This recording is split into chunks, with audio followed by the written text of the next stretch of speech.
से ऊपर up down होता है। मोबाइल है हमारे पास मेन लिफ्ट है। मेन लिफ्ट का यूज करने में कौन कौन सी सावधानियाँ सबसे पहले हमको यूज करनी है। जैसे किसी भी लोकेशन पर मेन लिफ्ट को लगाने वाले वो एरिया कम से कम लेवल रहना चाहिए। सबसे पहली चीज़ वहाँ पे क्या है, एरिया लेवल रहना चाहिए जहाँ पे मेन लिफ्ट लगा।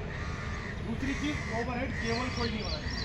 मान लो कोई इलेक्ट्रिक केबल ऊपर से जा रही है या आसपास से जा रही है तो उससे दूरी का, उसका केबल का हमको ध्यान रखना होता है। तो केबल से टच हो जाएगी तो करंट आएगा ना। दूसरी चीज़, कोई भी आसपास मशीनरी, मान लो हमारी साइड पे कई बार होता है कि क्रेन भी लग रही है, कई सारी मशीनरी एक्टिवेट हो रही है एक ही साथ, और उसी लोकेशन पे हमको क्या है, मेन लिफ्ट को भी लगाना है, तो आपस में टकराने की स्थिति भी रहती है एक दूसरे से। तो उसके कारण भी क्या दुर्घटना हमारे साथ होती है।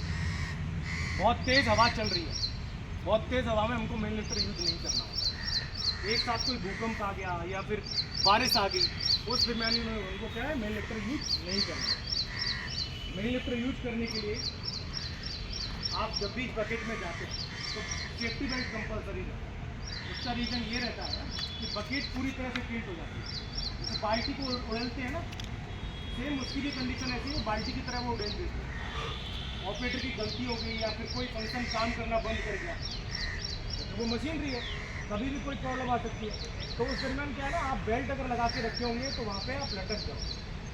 बेल्ट नहीं होगी तो आप सीधे के सीधे नीचे आ जाओ। और मेन लिफ्ट रहता है तो हाइट पे ही रहोगे आप, तो हाइट से ऊपर से गिरने से एक टाइम आपकी है जान जा सकती है। दूसरी चीज़, इमरजेंसी स्विच के बारे में किस किस को पता है कि उसमें इमरजेंसी स्विच भी होता है? एक बार हाथ ऊपर करो, किस किस को पता है इमरजेंसी स्विच के बारे में? और नहीं पता, और लोगों को पता ही नहीं है, क्योंकि मेन लिफ्टर में तो सब लोग जाते हैं। इमरजेंसी स्विच का मतलब ये रहता है कि मान लो आप ऑपरेटर ने ध्यान नहीं दिया, आपको कोई खतरा लग रहा है आपके लिए, आप बकेट में हो, आपको खतरा लग रहा है नीचे से, ऑपरेटर ने ध्यान नहीं दिया,